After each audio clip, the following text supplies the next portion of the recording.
Hello crushers, welcome to day 21। I hope आपकी तैयारी बहुत अच्छी चल रही हो। आज हम कंप्लीट कर देंगे थर्मोडायनेमिक्स और काइनेटिक थ्योरी ऑफ गैसेस को। हम स्टार्ट करेंगे आइसोथर्मल प्रोसेस से, उसके कुछ क्वेश्चन सॉल्व करेंगे। फिर हम देखेंगे एडियाबेटिक प्रोसेस क्या होता है, उसके भी कुछ क्वेश्चन सॉल्व करने वाले हैं। उसके बाद हम आ जाएंगे सभी प्रोसेसेस को कंपेयर करेंगे उनके इंडिकेटर डायग्राम्स में, और उसके बाद हम देखेंगे कि वर्क डन को ग्राफिकली अगर हम देखें तो किस तरीके से वर्क डन को कंपेयर कर सकते हैं।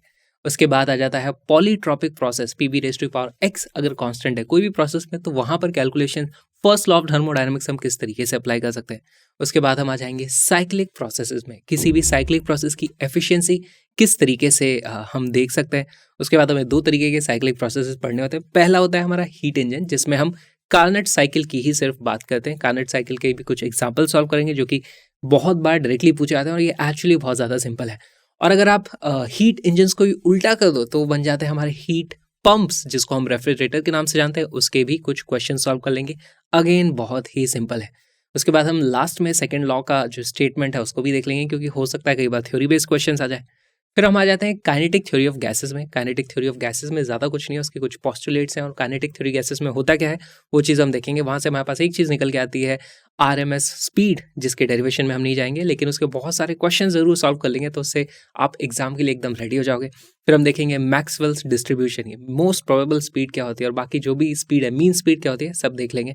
फिर आता है हमारे पास मीन फ्री पाथ, उस पर भी एक फॉर्मूला है, उसके अगेन डेरिवेशन में हम नहीं जाएंगे, लेकिन उस फॉर्मूले में भी किस तरीके के सवाल पूछे जा सकते हैं वो हम यहाँ पे जरूर कर लेंगे, ताकि आप एकदम एग्जाम रेडी हो जाओ।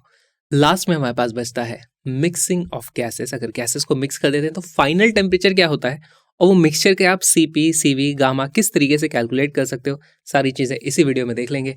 इस वीडियो को देखने के बाद आपको कोई और वीडियो को देखने की जरूरत नहीं है। मेरी पेंसिल कहीं गिर गई है, आप नोट्स को डाउनलोड कर सकते हो, link is in the description. Colourful PDF है, उससे आप अच्छे से रिवाइज कर पाओगे। मेरा नाम विक्रांत किरार है, और अब इस वीडियो को स्टार्ट करते हैं।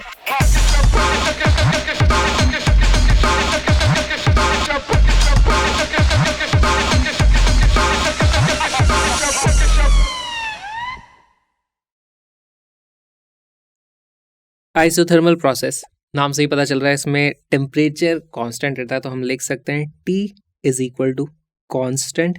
और जैसे ही T की वैल्यू कांस्टेंट होती है तो हमारे पास आइडियल गैस इक्वेशन क्या आ जाता है, PV is equal to nRT वो होता है। तो इसकी वैल्यू कांस्टेंट आने वाली है, तो हम लिख सकते हैं PV की वैल्यू कांस्टेंट होती है। अब देखो मैं इसका ग्राफ बना सकता हूँ। यहाँ पर लेट्स से मेरे पास प्रेशर है, यहाँ पर वॉल्यूम है।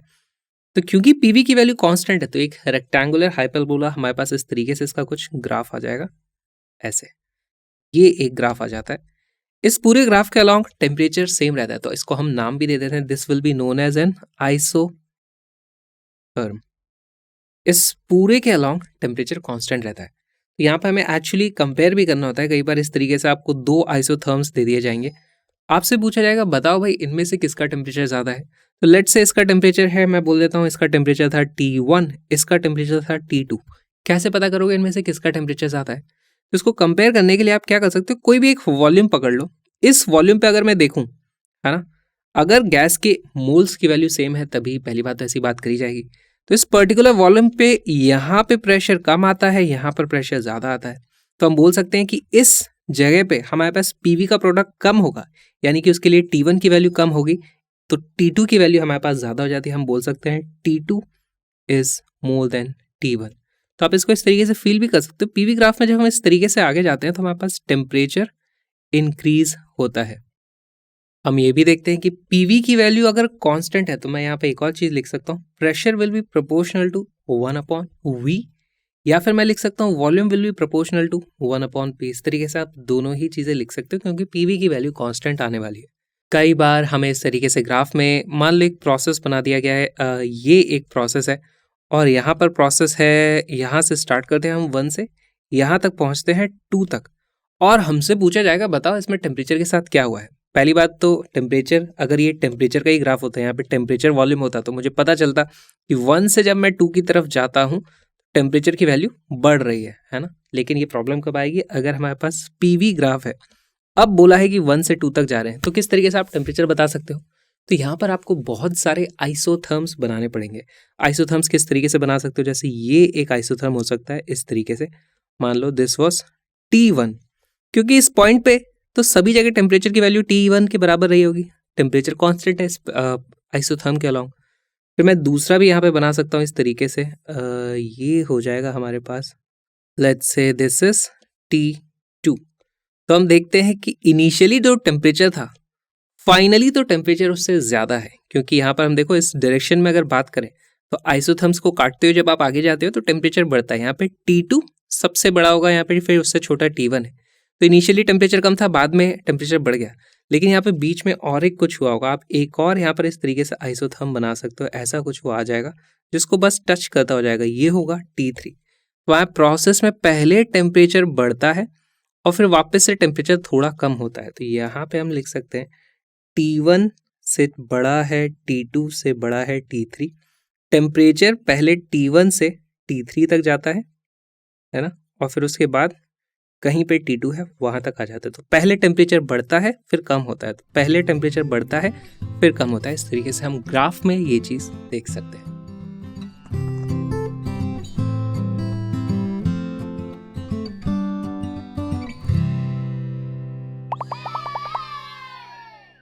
हमारे पास कोई भी आइसोथर्मल प्रोसेस होता है उसमें पीवी की वैल्यू कांस्टेंट आ जाती है, जिसकी वैल्यू होती है nRT के बराबर। उसका अगर मैं ग्राफ बनाऊं, कौन सा वाला ग्राफ बना रहा हूं, अभी मैं ग्राफ बना रहा हूं प्रेशर एंड वॉल्यूम का कर्व।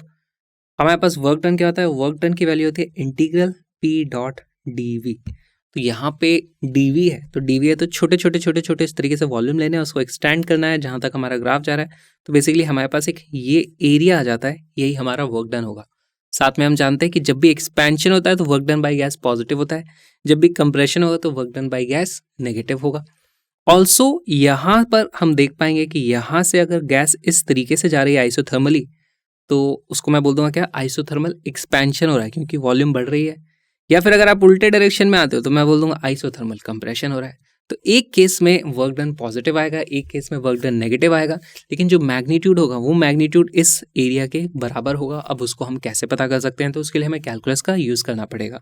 हमें पता करना है वर्क डन की वैल्यू होगी इस एरिया के बराबर, और इसी एरिया को पता अगर मुझे करना है तो मुझे कैलकुलस का यूज़ करना पड़ेगा। देखो यहाँ पर मैं क्या कर सकता हूँ, PV is equal to NRT होता है। अब प्रेशर भी वॉल्यूम के साथ साथ चेंज हो रहा है, तो प्रेशर को मैं लिख देता हूँ P is equal to NRT upon V, और क्योंकि टेम्परेचर कांस्टेंट है तो NRT बाहर आ जाएगा, हमारे पास इंटीग्रल में बचेगा dV अपॉन V। अभी वो हो गया dx अपॉन x का जो इंटीग्रल होता है वो क्या होता है, उसकी वैल्यू होती है ln ऑफ x, और वहाँ पे आप लिमिट रख दोगे x1 से लेकर के x2 तक, तो हमारे पास वैल्यू क्या आएगी ln of x2 minus ln of x1, और लॉग की प्रॉपर्टी से इसको सॉल्व करोगे तो आ जाएगा ln of x2 upon x1। हमारे केस में वो वैल्यूज क्या है, v2 अपॉन v1। यहाँ पर हमारे पास इसी की वैल्यू आ जाती है, दिस इज इक्वल टू, या फिर मैं इसको लिख देता हूँ work done is equal to NRT ln of v2 upon v1।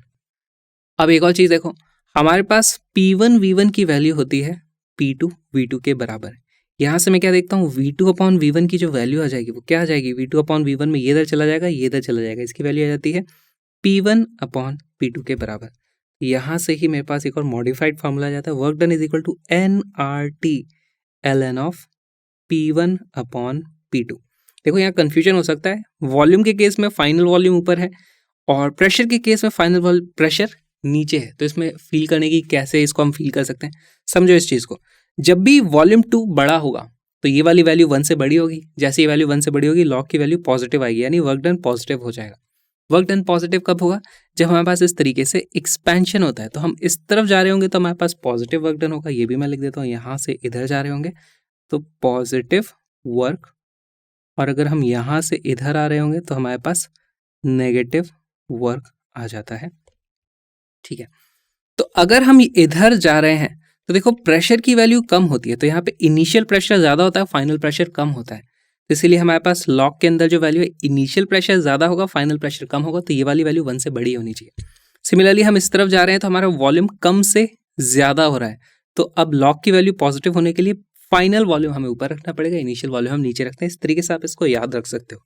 अच्छा, कई बार आपको वैल्यूज ऐसी दे दी जाएगी जिससे आपको ln तो नहीं पता, लेकिन उसकी log टू द बेस 10 वाली वैल्यू पता होगी। लेट्स से इसकी वैल्यू आ जाती है 10 टाइम्स, तो उसको आप किस तरीके से करोगे, ln 10 की वैल्यू या तो आपको याद रखो या फिर इसको log बेस 10 में अगर आप कन्वर्ट कर लोगे तो यही वैल्यू आ जाती है, work done is equal to 2.303 nRT। अब log बेस 10 फिर हमारे पास V2 अपॉन V1 आ जाएगा, या फिर अब आप इस V2 अपॉन V1 को P1 अपॉन P2 भी लिख सकते हो। तो आपको ये चीज़ें पता होनी चाहिए। साथ में यहाँ पे लिख देता हूँ, work done is positive in expansion and it will be negative in compression. ठीक है, अब देख लेते हैं, हमने वर्क डन देख लिया। अब देख लेते हैं हमारे पास जो थर्मोडायनेमिक्स की फर्स्ट लॉ है वो क्या बोलता है, delta Q is equal to delta U plus W. तो एक बात बताओ, यहाँ पर डेल्टा यू की वैल्यू कितनी होगी? डेल्टा यू होता है हमेशा N C V delta T. क्या हमारा टेम्परेचर चेंज हो रहा है? प्रोसेस का नाम ही आइसोथर्मल है, टेम्परेचर चेंज ही नहीं हो रहा, तो डेल्टा यू की वैल्यू 0 आने वाली है। This will be 0 as T is equal to constant. Work done कितना है मैंने अभी यहाँ से पता कर लिया, इसकी वैल्यू ये है, ये है, ये है, कोई सी वैल्यू रख दो तो उससे हमें पता चल जाता है डेल्टा क्यू, जितनी हमने हीट दी है उसकी वैल्यू वर्क डन के ही बराबर यहाँ पर आ जाती है। Delta Q is equal to work which is equal to N R T L N of V2 upon V1। इस तरीके से आप पता कर सकते हो। अब अक्सर हम क्या करते थे, जो भी हमारा प्रोसेस होता था उसके हिसाब से हम एक स्पेसिफिक हीट कैपेसिटी डिफाइन कर दिया करते थे। हम क्या बोलते थे, जो भी प्रोसेस है let's say NC into delta T is equal to delta Q. हम इस तरीके से चीज़ें बोलते थे। डेल्टा क्यू की वैल्यू डेफिनेटली 0 नहीं है, ठीक है, इसकी वैल्यू 0 नहीं है। प्रोसेस कौन सा है? आइसोथर्मल। तो मुझे यहाँ पे लिख देना चाहिए भाई आइसोथर्मल की हीट कैपेसिटी है। आइसोथर्मल प्रोसेसेस में क्योंकि टेम्परेचर चेंज होता ही नहीं है तो उसकी specific heat capacity not defined हो जाती है। बस ये हमें पता होना चाहिए, क्योंकि हर प्रोसेस में हम क्या लिखते थे, डेल्टा क्यू को बोल देते थे N into C X delta T. Heat capacity अलग अलग आती जा रही थी, कभी सी पी होती थी, कभी सी वी होती थी। यहाँ पर उस चीज़ का सेंस ही नहीं बनता, इसलिए हम ऐसी बात नहीं करेंगे। अब एक चीज़ और देख लेते हैं, इसका स्लोप कितना होता है।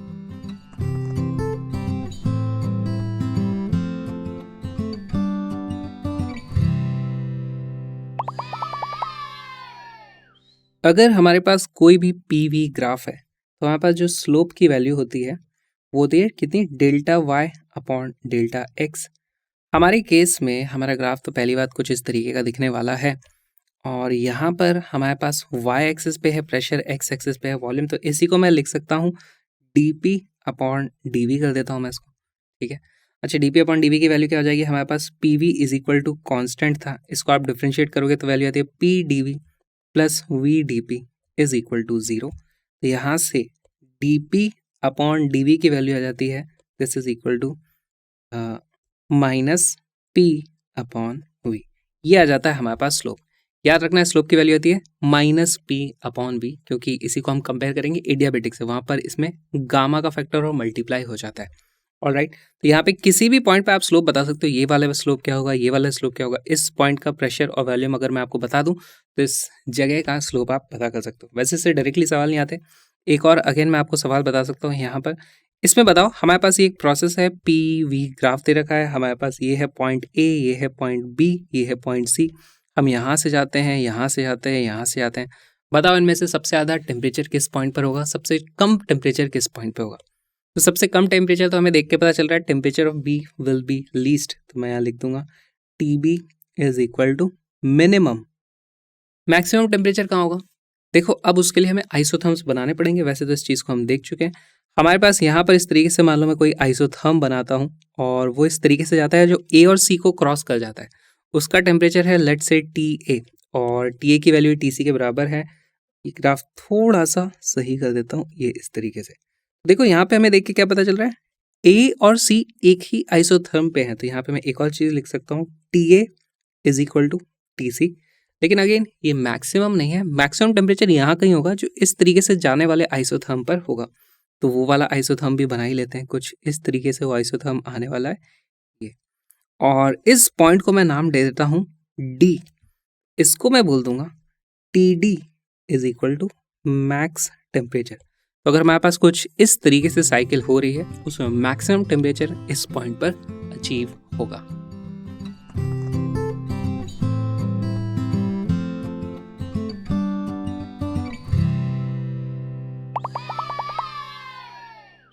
1 mole of an ideal gas at 27 degrees Celsius is taken from A to B as shown in the given PV indicator diagram.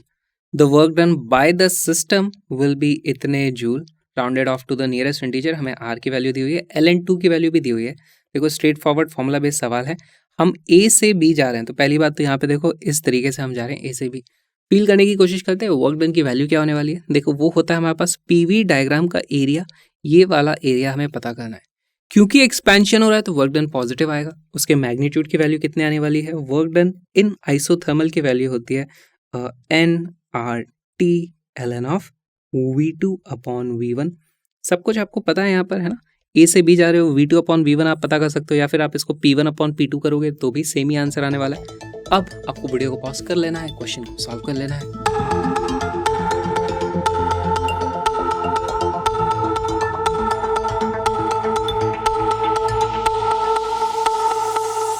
इसका करेक्ट आंसर आता है 17258. कैसे आया, बेसिक सी मैथ बची हुई है. अब हमारे पास 1 मोल गैस है, N की वैल्यू 1 आ जाएगी, R की वैल्यू 8.3 हमें यूज़ करने को बोला गया है.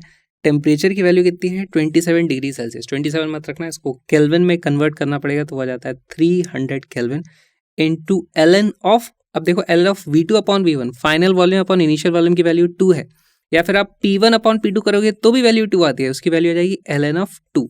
और ln2 की वैल्यू हमें यहाँ पर दी हुई है क्वेश्चन में, तो इसको मल्टीप्लाई कर देंगे सीधे 0.6931. अब क्वेश्चन ने इसको बड़ा बनाने के लिए कैलकुलेशन को इतना बड़ा कर दिया है ताकि हमें इतनी सारी कैलकुलेशन करनी पड़े. तो देखो इसको किस तरीके से कर सकते हो.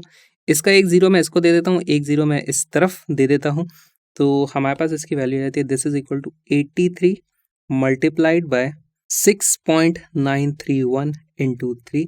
और इसको फिर से मैं 3 से मल्टीप्लाई कर दूंगा, तो इसी की वैल्यू रहती है 83 इंटू 3, 3 ज़ा 9, 9 3 ज़ा 27, 6 3 ज़ा 18, 21 इतने जूल. क्योंकि सारी वैल्यू SI यूनिट में चल रही थी अभी तक, हमारे पास आंसर जूल में आने वाला है. अब आपको इसको खाली मल्टीप्लाई कर देना है.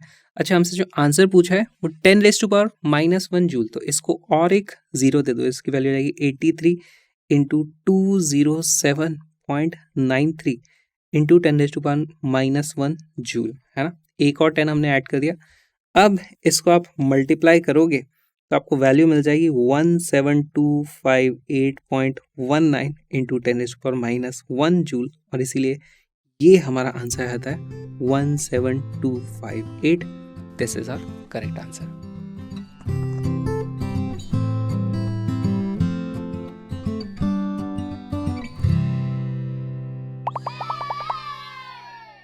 Adiabatic process. एडियाबेटिक प्रोसेस का मतलब होता है इसमें कोई भी हीट एक्सचेंज नहीं होता, तो नो हीट एक्सचेंज. अब देखो हीट एक्सचेंज नहीं होगा तो बेसिकली कई बार इसमें बोला जाता है कि इसमें एडियाबेटिक वॉल्स हैं, है ना. तो ये हो जाएगा हमारे पास एडियाबेटिक प्रोसेस. अभी ये एक्सपैंड हो सकता है या फिर कंप्रेस हो सकता है, ठीक है. अच्छा, एक और तरीके से एडियाबेटिक प्रोसेस बताया जाता है, बोल दिया जाएगा सडनली हमने ऐसा काम कर दिया, सडनली एक्सपैंडेड या फिर सडनली कंप्रेस्ड. तो उसमें क्या होता है कि हीट ट्रांसफर के लिए टाइम ही नहीं दिया जाता है. आपकी चीज़ कोई गर्म हो जाएगी, गर्म हो गई, फिर हीट ट्रांसफर होने में थोड़ा टाइम लगता है ना, तो टाइम नहीं दिया जाता है. तो सडनली अगर कोई प्रोसेस किया जाता है तो उसका मतलब एडियाबेटिक, ये हमें समझ लेना है, ठीक है. जैसे कि हम ये देखेंगे भी साउंड के प्रोपगेशन में, साउंड क्या कंप्रेस होता है, इस तरीके से हवा को कंप्रेस एंड रेयरफेक्शन वहाँ पे चीज़ें होती हैं, और वो इतनी जल्दी जल्दी होती हैं कि वहाँ पे टाइम नहीं मिल पाता है उसको हीट ट्रांसफर कर पाने का, तो इसलिए उसको हम एडियाबेटिक प्रोसेस मानते हैं. चलो फर्स्ट लॉ की इक्वेशन लिखते हैं. हमारे पास क्या होती है, delta Q is equal to delta U plus W. Alright, यहाँ पर हमने by definition of process delta Q की वैल्यू 0 कर दिया, हीट का ट्रांसफर ही नहीं होगा.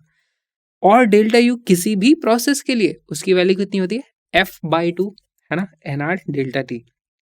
इसकी वैल्यू हो जाती है यहाँ से वर्क डन की वैल्यू आ जाती है minus of delta U which is equal to minus NCV delta T. आप इस तरीके से लिख सकते हो. प्रोसेस एडियाबेटिक है लेकिन CV हम यूज़ कर रहे हैं. क्यों यूज़ कर रहे हैं, क्योंकि ये हीट में यूज़ नहीं कर रहे हैं हम यहाँ पे डेल्टा यू में, तो हर प्रोसेस में ही NCV डेल्टा टी होता है यू की वैल्यू, ठीक है. तो यहाँ पर देखो मैं इसी को और क्या लिख सकता हूँ, this is equal to minus of F/2 NR delta T, क्योंकि CV की वैल्यू क्या होती है, CV is equal to F/2 R, ठीक है.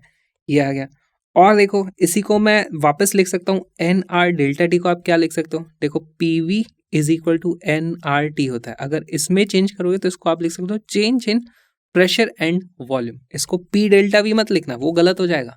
चेंज इन पी वी, है ना, चेंज इन पी वी। तो इसको मैं लिख सकता हूँ work done is also equal to minus F by two into N R delta T को लिख दूंगा मैं P two V two minus P one V one. इस तरीके से भी आप चीज़ों को लिख सकते हो। अच्छा, हमारे पास डिग्री ऑफ फ्रीडम और एडियाबेटिक इंडेक्स गामा के बीच में एक रिलेशन होता है। डिग्री ऑफ फ्रीडम होता है 2 गामा माइनस 1। यहाँ से अब आप डिग्री ऑफ फ्रीडम की वैल्यू ये रख दोगे तो हमारे पास वर्क डन की वैल्यू जाती है work done is equal to 2 और ये मैं माइनस को अंदर कर दूंगा तो ये वाली वैल्यू जाती है P2V2 minus P1 V1 upon 1 minus gamma, या फिर इसी को मैं लिख सकता हूँ NRT2 minus T1 upon 1 minus gamma. ध्यान रखना यहाँ पे गामा माइनस 1 नहीं है, 1 माइनस गामा है। और यही फॉर्मूला बाद में जब हम पॉलीट्रॉपिक प्रोसेस पढ़ेंगे जिसमें पीवी की पावर x की वैल्यू कांस्टेंट होती है, वहां पर हम गामा की जगह x रख देते हैं, तो उस प्रोसेस में भी वर्क डन यहाँ आता है। सिमिलर फॉर्मूला है, यहाँ पर हम इस तरीके से इसे याद रख सकते हैं। अब देख लेते हैं एडियाबेटिक प्रोसेस की जो इक्वेशन है वो क्या है।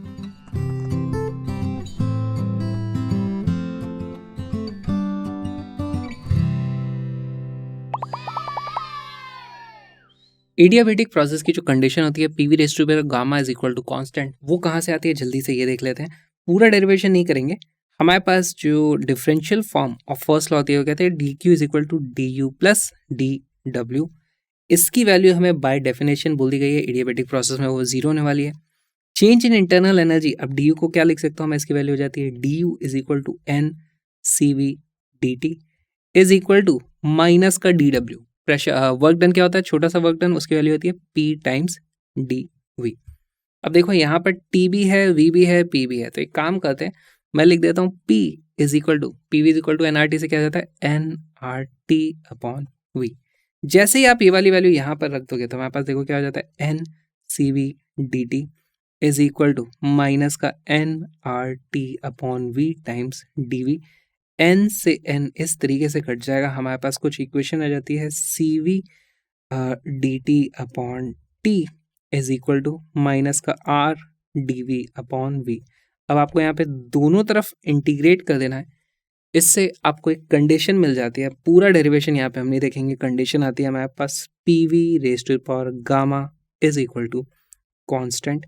गामा की वैल्यू क्या होती है, गामा होता है हमारे पास C P upon C V, या फिर आप इसको लिख सकते हो C V plus R upon C V, या फिर आप इसको लिख सकते हो 1 plus R upon C V. और सी वी की वैल्यू होती है एफ बाय 2 टाइम्स आर। तो यहाँ से आप इसको देखोगे तो गामा की वैल्यू एक्चुअली आ जाती है gamma is equal to 1 plus 2 divided by F, जहाँ पर एफ डिग्री ऑफ फ्रीडम होती है। यहाँ से आप डिग्री ऑफ फ्रीडम की वैल्यू भी पता कर सकते हो, उसकी वैल्यू आती है 2 अपॉन गामा माइनस 1।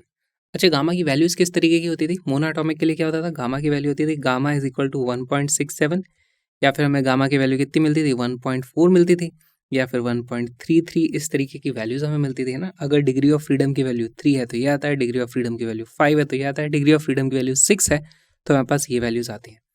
अब देखो क्वेश्चन में क्या करना होता है, हमारे पास अगर बोल दिया जाएगा एडियाबेटिक प्रोसेस है तो बोल दिया जाएगा हमने प्रेशर को डबल कर दिया तो बताओ टेम्परेचर में कितना चेंज आया होगा, वॉल्यूम को डबल कर दिया तो टेम्परेचर में कैसा चेंज आया होगा। तो सिर्फ पीवी का ये रिलेशन होने से हमारा काम नहीं चलेगा, इसको हमें जल्दी से कन्वर्ट करना आना चाहिए। लेट से मुझे वॉल्यूम और टेम्परेचर के बीच में रिलेशन निकालना है, तो आप क्या करोगे, प्रेशर को रख दो, प्रेशर की वैल्यू रख दो N R T upon V. तो अब यहाँ पर ये तो एक चीज़ कांस्टेंट है, तो अब आ जाएगा हमारे पास टेम्परेचर इनटू वॉल्यूम की पावर गामा, यहाँ था एक डिनोमिनेटर में और है तो बन जाता है गामा माइनस 1। तो इसी से आप डिराइव कर सकते हो टेम्परेचर इनटू वॉल्यूम की power gamma minus 1 will be constant होने वाला है। या फिर अगर हमें यहाँ पर मैं प्रेशर और टेम्परेचर के बीच में रिलेशन निकालना चाहता हूँ तो मैं क्या रख दूंगा, हमारे पास वॉल्यूम को मैं रख दूंगा N R T upon P. तो टेम्परेचर की पावर गामा और प्रेशर की पावर यहाँ पे 1 था और यहाँ पर नेगेटिव में -1 था, वो गामा यहाँ पे ऑलरेडी चढ़ा हुआ है तो 1 माइनस गामा इस तरीके से आ जाएगा। तो रहता है प्रेशर की power 1 minus gamma into temperature की power gamma is equal to constant. यही कुछ डेरिवेशंस हैं जो आपको करने होते हैं, इस पे बेस्ड भी डायरेक्टली सवाल आते हैं, ये बहुत इंपॉर्टेंट हो जाता है। और गामा और डिग्री ऑफ फ्रीडम में जो रिलेशन है ये हमें पता होना चाहिए।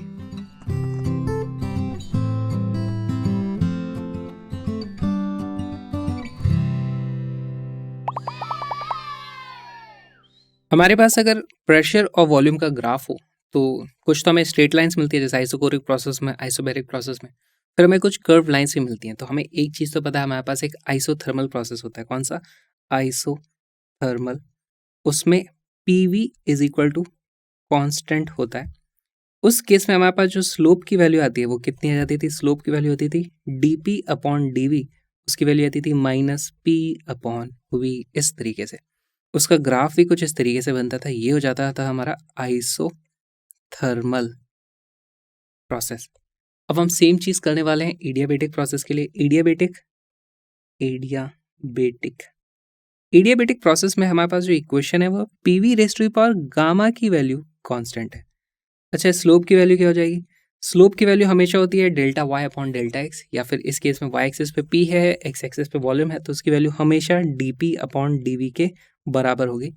और यहाँ पर अब आप इसको डिफ्रेंशिएट करोगे तो आपको सेम वैल्यू आ जाएगी, लेकिन मैंने आपको बताया था इसमें आ जाता है -γ टाइम्स P/V, है ना। यहाँ पर होता है सिर्फ P/V, यहाँ पर होता है गामा टाइम्स P/V, और माइनस तो खैर लगा ही हुआ है।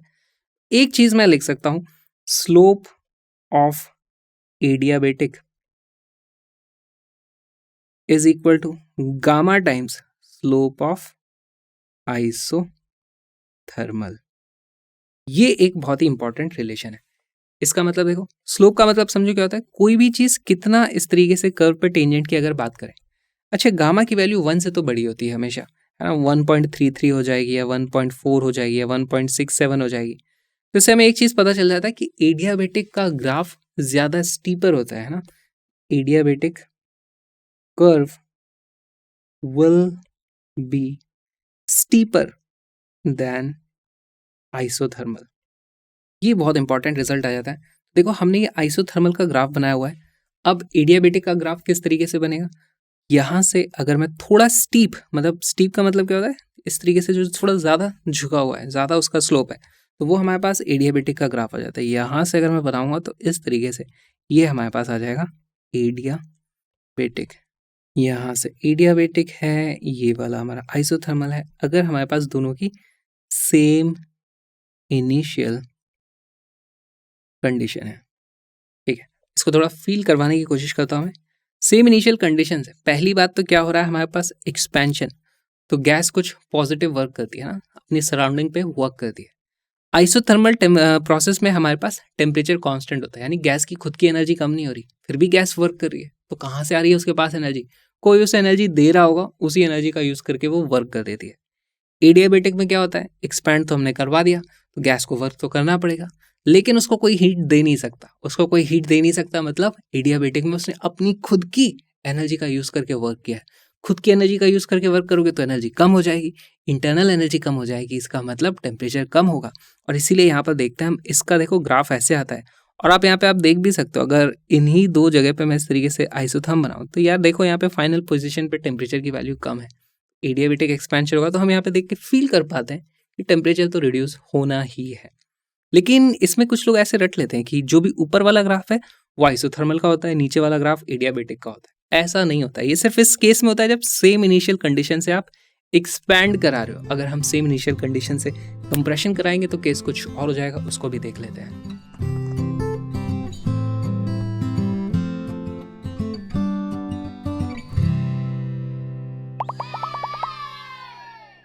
हमारे पास ये सारे प्रेशर वॉल्यूम ग्राफ हैं।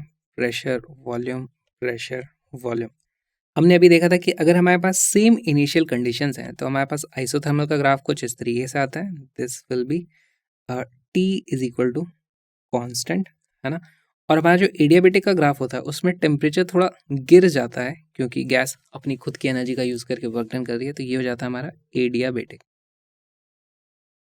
लेकिन अगर मैं यहाँ से स्टार्ट करूँ और लेट्स से मुझे उसको कंप्रेस करना है, उसकी वॉल्यूम मैं कम करना चाहता हूँ, दो तरीके से कर सकता हूँ, आइसोथर्मल और एडियाबेटिक। तो उस केस में क्या होगा, थोड़ा फील करने की कोशिश करो। हमारे पास एक गैस है, गैस के ऊपर मैंने वर्क कर दिया, पहली बात तो मैं उसको कंप्रेस कर रहा हूँ, तो मैं उसके ऊपर वर्क करूंगा, है ना, मैं उसमें कुछ एनर्जी ऐड कर रहा हूँ, मैं उसमें एनर्जी ऐड कर रहा हूँ तो उसकी इंटरनल एनर्जी बढ़ेगी। अब इंटरनल एनर्जी बढ़ रही है, लेकिन अगर प्रोसेस आइसोथर्मल है तो इंटरनल एनर्जी टेम्परेचर तो बढ़ नहीं सकता। तो अब मैं उसको वर्क कर रहा हूँ उसके ऊपर, लेकिन उसका टेम्परेचर नहीं बढ़ रहा है, इसका मतलब वो कहीं से हीट को रिजेक्ट कर रही होगी, एनर्जी को बाहर फेंक रही होगी। तो आइसोथर्मल में वो एनर्जी को बाहर फेंकती है, तो उसका टेम्परेचर कांस्टेंट रह जाता है। लेकिन एडियाबेटिक को वो अलाउड ही नहीं है कि आप हीट ट्रांसफर कर पाओ, तो वो एनर्जी को बाहर नहीं फेंक सकती। तो मैं उस पर जो वर्क कर रहा हूँ उससे उसकी इंटरनल एनर्जी बढ़ जाएगी, है ना, तो इसका मतलब उसका टेम्परेचर बढ़ जाएगा। तो यहाँ पर आप देखोगे कि एडियाबेटिक का ग्राफ एक्चुअली ऊपर आता है। एडियाबेटिक का ग्राफ इस केस में हमारे पास ऐसा कुछ हो जाएगा, this will be adiabatic and this will be isothermal, T is equal to constant. Again arrows लगा देते हैं हम, एरो नहीं लगाएंगे तो कंफ्यूजन हो सकता है, ठीक है। अच्छा, आप यहाँ से ऐसे भी आ सकते हैं, यहाँ से स्टार्ट करो और फिर ऐसे आओ, यहाँ से स्टार्ट करो तो ऐसे आओ, उसमें अलग अलग इनिशियल कंडीशन से आप सेम फाइनल कंडीशन पे भी पहुंच सकते हो। इस तरीके से हमें समझ में आना चाहिए। और राइट, यहाँ पे हमने पूरी की पूरी फील ले ली है। अब एक काम करते हैं, हम बात करते हैं कि हम एक जगह से स्टार्ट कर रहे थे और हमें 4 ग्राफ देखने को मिले, तो इन ग्राफ्स में आपको बताना है क्या हुआ होगा। हमारे पास 4 ये ग्राफ है इस तरीके से, ये एक कुछ इनिशियल वॉल्यूम था हमारे पास, लेट्स से V1, वहां से हमने सभी को एक्सपैंड किया है लेट्स से V2 तक। हमारे पास 4 ग्राफ देखने को मिले, 1 2 3 4, इनमें से कुछ हमारे पास क्या होंगे, आइसोथर्मल या एडियाबेटिक, यही है। इनमें से बताओ कौन सा वाला क्या है। तो 2 में तो पता करना आता है हमें, अब की बार 4 आ गए, किस तरीके से पता कर सकते हैं। देखो, सबसे जो ये वाला है ना, ये वाला क्या हो जाएगा, कौन बता सकता है। एडियाबेटिक ज्यादा स्टीप होता है, तो इनमें से स्टीप कौन से हैं, स्टीप ये वाले, इनका स्लोप थोड़ा ज्यादा है मैग्नीट्यूड में, है ना। तो ये तीनों हमारे एक्चुअली एडियाबेटिक होंगे फॉर अलग अलग वैल्यू ऑफ गामा। हमें क्या पता है, हमारे पास स्लोप ऑफ एडियाबेटिक, उसकी वैल्यू होती है gamma times slope of isothermal. तो अगर गामा की वैल्यू अलग अलग होगी तो मुझे अलग अलग इस तरीके से वैल्यूज मिलती हैं। तो यहाँ पे मोनोएटॉमिक, डायटॉमिक और वो नॉन लीनियर मॉलिक्यूल वाला काम है, लेकिन वन डेफिनेटली हमें पता चल जाता है, this is isothermal. Alright, feel करने की कोशिश करते हैं। देखो, हमारे पास गैस ने यहाँ से यहाँ तक एक्सपेंशन किया है, एक्सपेंशन करा है तो गैस ने कुछ वर्क डन करा होगा। तो मैं आपको एक चीज़ बताता हूँ यहाँ पे, वैसे तो आप देख के बता सकते हो, जिसकी वैल्यू गामा की ज़्यादा होगी, जिसकी वैल्यू गामा की ज़्यादा होगी उसका स्लोप ज़्यादा स्टीप होगा, तो वो ज़्यादा नीचे आएगा। तो मैं देख के बता सकता हूँ कि ये 4 वाला वो है जिसके गामा की वैल्यू ज़्यादा होती है। गामा की वैल्यू क्या होती है, देखो, अगर मेरे पास डिग्रीज ऑफ फ्रीडम है 3 5 और 6, तो गामा की वैल्यू मेरे पास निकल के आती है यहाँ पे 1.67, 1.4 और 1.33। गामा की वैल्यू ज़्यादा किसके लिए है, इसके लिए। तो ये वाली होने वाली है मोनो एटॉमिक, ये डायटॉमिक हो जाएगी, ये नॉन लीनियर हो जाएगी। चलो इनको लिख देते हैं, फिर इनकी फीलिंग कराएंगे। This will be monoatomic, this will be diatomic atomic, this will be polyatomic, non linear. अब फील करने की कोशिश करते हैं। तो यहाँ पे देखो, हम समझते क्या है कि अगर मैं V1 से V2 तक एक्सपैंड करता हूँ, आइसोथर्मल का टेम्परेचर उतना ही रहता है, पॉली एटॉमिक का टेम्परेचर थोड़ा कम होता है, इसका टेम्परेचर और कम होता है, मोनो एटॉमिक का टेम्परेचर सबसे ज़्यादा कम हो जाता है। तो ऐसा क्यों हुआ होगा, देखो इसको फील करने की कोशिश करते हैं। हमारे पास क्या होता है, delta Q is equal to delta U plus W होता है।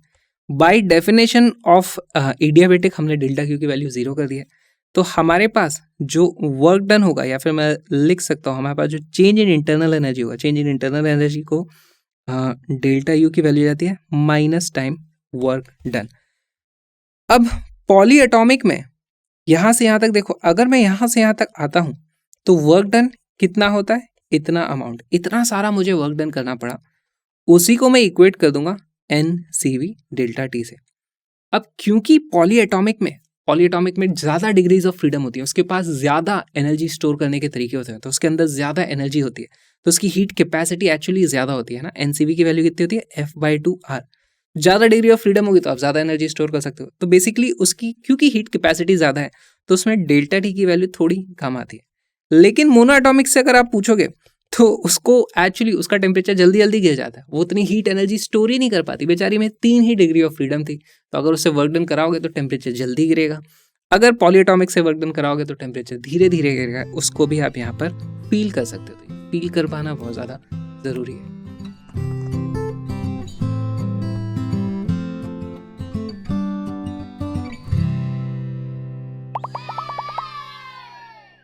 Starting at a temperature 300 Kelvin, 1 mole of an ideal diatomic gas जिसकी गामा की वैल्यू इतनी लेनी है is first compressed adiabatically from volume V1 to V2 जिसकी value V1/32 है। काफ़ी ज़्यादा कंप्रेस कर दिया।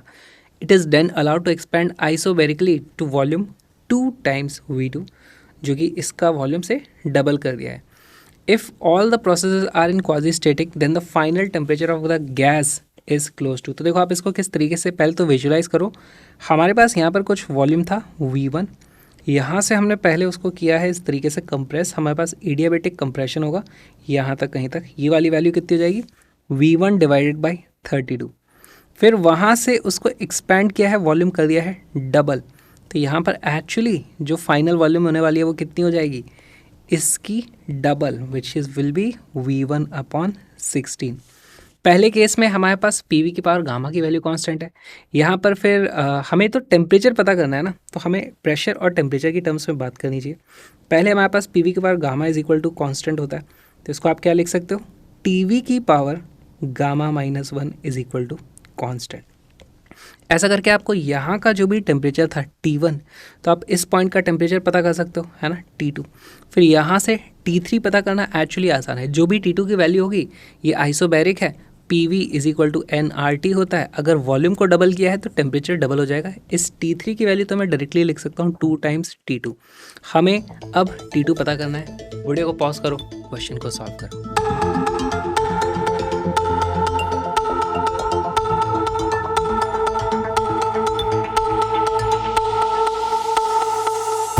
इसका करेक्ट आंसर है 2400 केल्विन। सॉल्व करना शुरू करते हैं। हमें इस इक्वेशन का यूज़ करना है, तो देखो यहाँ पे मैं लिखूंगा T1 इंटू V1 की पावर गामा -1। गामा की वैल्यू कितनी है 1.4, गामा -1 की वैल्यू कितनी हो जाएगी 0.4, will be equal to T2 into V1/32 है। ये V1/32 की पावर 0.4, इस तरीके से मैं लिख सकता हूँ। यहाँ से देखो मेरा V1 की पावर 0.4 और ये V1 की पावर 0.4 इस तरीके से कट जाएगा, और मेरे पास आ जाता है T1 इंटू 32 की पावर 0.4। 0.4 को मैं क्या लिख सकता हूँ 4/10, या फिर इसी को मैं लिख देता हूँ अभी 2/5 विल भी हमारा T2। अच्छा, इसकी पावर 32 की पावर 1/5 करना है। 32 को आप क्या लिख सकते हो, 32 होता है 2 की पावर 5 के बराबर, उसकी पावर चढ़ी हुई है 2/5, तो ये यहाँ से इस तरीके से कट जाएगा और ये बन जाता है 2 का स्क्वायर विच बिकम्स 4। तो ये आ जाता है हमारे पास which is equal to 4 times T1। अब मुझे T2 पता चल गया है, मुझे फाइनली पता करना है T3, है ना। T3 की वैल्यू हो जाएगी 2 times T2 which is equal to 4 into 2 8 times T1, और T1 की वैल्यू कितनी थी 300। 8 इंटू 3 2400 Kelvin. 2400 becomes our correct answer.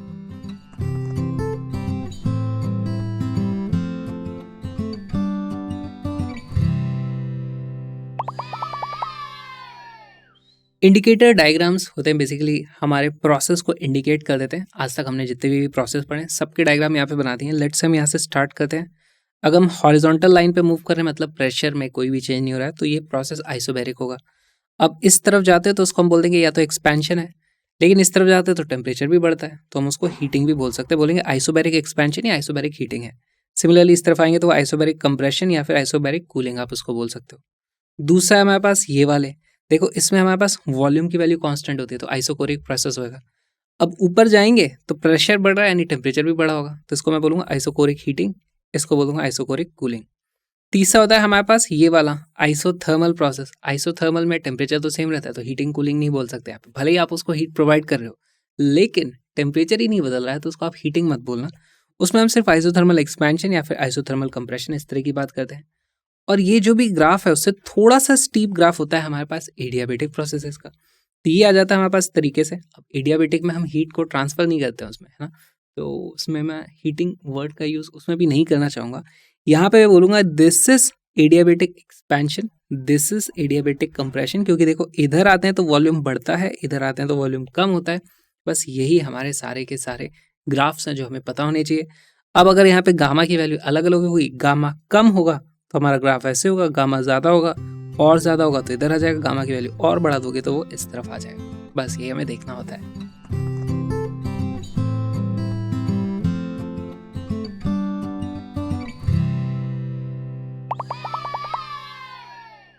अब हम अलग अलग प्रोसेसेस में वर्क डन जो है उसको कंपेयर कर लेंगे सेम इनिशियल और फाइनल वॉल्यूम के लिए। लेट्स से अगर मैं एक्सपेंशन की बात करता हूँ तो मैं यहाँ से एक्सपैंड करूँगा इस पर्टिकुलर वॉल्यूम से, और उसको मैं एक्सपैंड करता हूँ लेट्स से यहाँ तक, है ना। वॉल्यूम इस तरीके से मुझे चेंज करना है। यहाँ से मैंने शुरू किया, सबसे पहले मेरे पास आ जाएगा इस तरीके से isobaric, this will B isobaric. Pressure की वैल्यू यहाँ पर कांस्टेंट है, ये है हमारा पी, ये है हमारा वी, ये है हमारा पी, ये है हमारा वी।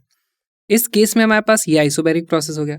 सारे के सारे प्रोसेस बनाते चलो, यहाँ पर ये हो जाएगा हमारे पास आइसोथर्मल, उसके बाद आ जाएगा हमारे पास एडियाबेटिक, दिस इज एडियाबेटिक, और आइसोकोरिक। आइसोकोरिक एक्चुअली कभी यहाँ से यहाँ नहीं पहुँच पाएगा, आइसोकोरिक में वॉल्यूम कांस्टेंट होती है तो वो तो यहीं आने वाला है। देखो यहाँ पर वर्क डन कितना होता है, वर्क डन होता है area under the PV curve. तो यहाँ पे मैं देख के बता सकता हूँ हमारे पास इन एक्सपेंशन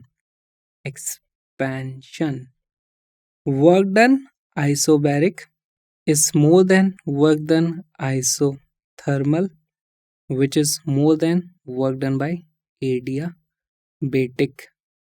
ठीक है, देख के हम फील कर पा रहे हैं इसका एरिया कम है, इसका एरिया ज़्यादा है, तो कौन सा वर्क ज़्यादा है। इस केस में सारे के सारे वर्क डन पॉजिटिव होंगे, work is equal to positive. अब बात कर लेते हैं कंप्रेशन की। कंप्रेशन में किस तरीके से कंपेयर करेंगे, मान लो कोई भी एक वॉल्यूम ले लेते हैं कि ये हमारा इनिशियल वॉल्यूम है और यहाँ से हम स्टार्ट करेंगे, यहाँ से नहीं करेंगे, यहाँ से हम स्टार्ट करेंगे और वॉल्यूम इस बार कंप्रेस करते हुए हम इस तरह ला रहे हैं, इतने पे हमारा वॉल्यूम आना चाहिए फाइनल। अगर आइसोबैरिक कंप्रेशन है तो ग्राफ कुछ ऐसा बनेगा, ठीक। अगर आइसोथर्मल है तो हमारे पास ग्राफ कुछ इस तरीके का बनेगा, ये। और अगर हमारा एडियाबेटिक है तो एडियाबेटिक का ग्राफ और ज़्यादा स्टीप होता है ना, तो वो इस तरीके से बनेगा। अब बताओ, अब की बार वर्क डन सिर्फ अब मैग्नीट्यूड की बात करेंगे। पहली बात तो ये नोटिस कर लो, क्योंकि कंप्रेशन हो रहा है तो work done will be negative, है ना। Work will be done on the gas, gas खुद नेगेटिव वर्क कर रही है। अच्छा, सिर्फ मैग्नीट्यूड की बात करें, magnitude of work done in isobaric अब की बार वो सबसे कम है। उसके बाद कौन है, वर्क डन आइसोथर्मल, और उसके बाद वो भी सबसे छोटा है, वर्क डन सबसे ज़्यादा बड़ा आता है एडियाबेटिक में। तो ऐसे रट्टे नहीं मारने कि आइसोबैरिक में सबसे ज़्यादा वर्क होता है। अगर कंप्रेशन कर रहे हो तो हमारे पास यहाँ पर एक्चुअली सबसे कम वर्क होता है, और अगेन वो नेगेटिव होता है। फील करना आना चाहिए हमें, यहाँ पर सारे वर्क नेगेटिव है, यहाँ सारे वर्क पॉजिटिव है। थर्मोडायनेमिक्स का ये वीडियो आई होप आपको पसंद आ रहा हो। अगर आपको पूरा वीडियो देखना है तो अब आपको आना पड़ेगा ऐप पर, link is in the description. 40 classes में कंप्लीट फिजिक्स कवर करी है, 11th और 12th की। कलरफुल नोट्स भी हैं, नोट्स एब्सोल्युटली फ्री हैं, उसका लिंक तो डिस्क्रिप्शन में, उसको आप अभी जाकर के डाउनलोड कर लो और देख लो कि अगर आपको लगता है ये कॉन्टेंट सही है। मैं बता रहा हूँ इससे अच्छा कॉन्टेंट आपको कहीं नहीं मिलेगा।